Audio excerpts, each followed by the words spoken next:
Here is my current truck, a 2022 Ram 2500 Bighorn 4x4 with a 6.4 gas Hemi engine. I'll let you know right now this will not be my truck by the end of this episode. Why is it gone? Where did it go? And what did we replace it with? Well, I'm going to tell you all about it, so let's hop to it.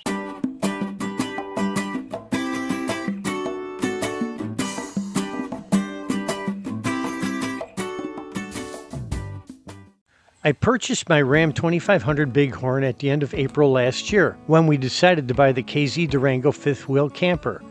I had been driving a Ram 1500 Bighorn with a 5.7 Hemi, but it just wasn't capable enough to carry the payload of the Durango. These smaller fifth wheel trailers are promoted as half-ton towable, but very few half-ton trucks have the ability to safely tow them. I had to rush out to get a new truck, and luckily I found this 2500 Bighorn. It was in decent shape, had good mileage, a B&M gooseneck turnover ball installed in the bed, and it was in my price range. Since I was already driving a Ram, I felt comfortable jumping into another one, even though it was much larger. From the very start, the Bighorn 2500 was a very capable truck. It easily handled a Durango's 9,000-pound loaded weight and smoothly towed it down the road. No, lack of capability is not why we no longer have it. So how about comfort? We both found the Ram very comfortable with a roomy, quiet cab, cushy seats, and a great infotainment system. The ride was decently smooth for such a large vehicle. We had the opportunity to take a few long trips in it. The last one was earlier this year when we towed the camper close to 2,000 miles down to Florida and back.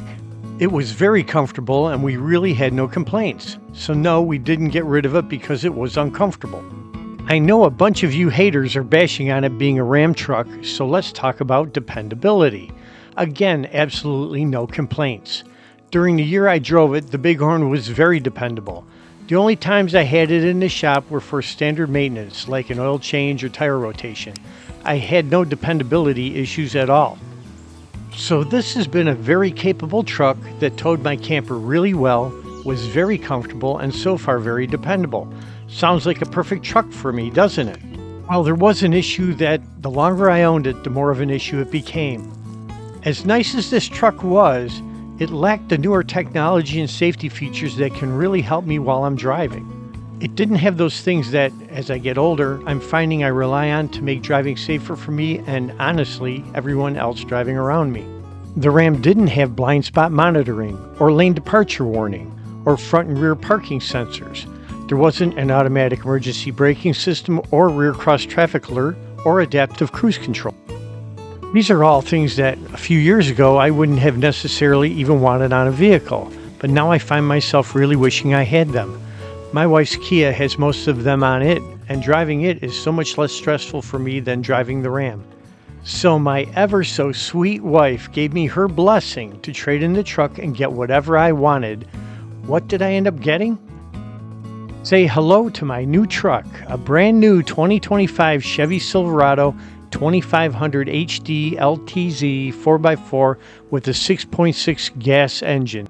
Yes, I chose gas over diesel again. The new gas engines are insane in what they can tow, and since my camper is less than 9,000 pounds, gas is a very competent choice. I've owned diesels in the past, and I just really didn't need any of the benefits diesel engines offer.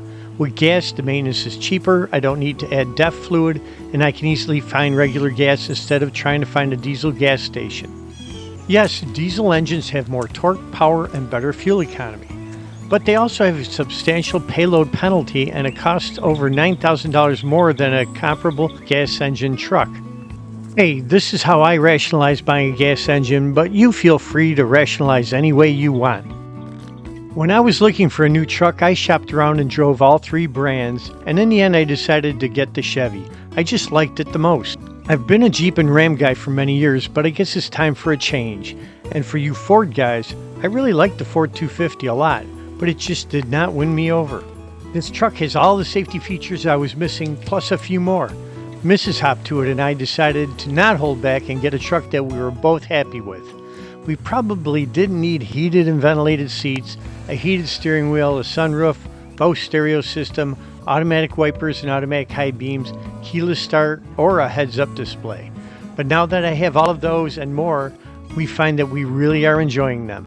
My intent here is not to do a full walkthrough of this great truck. There are plenty of those videos posted on YouTube already. I'm basically just showing it off and letting you know why I did it.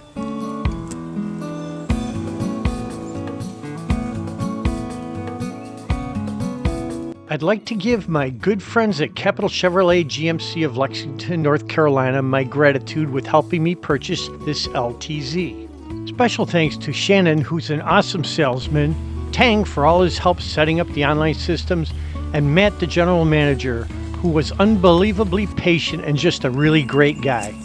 A very special thank you to Roanna, who gave me this crocheted frog in honor of my channel. All of you rock.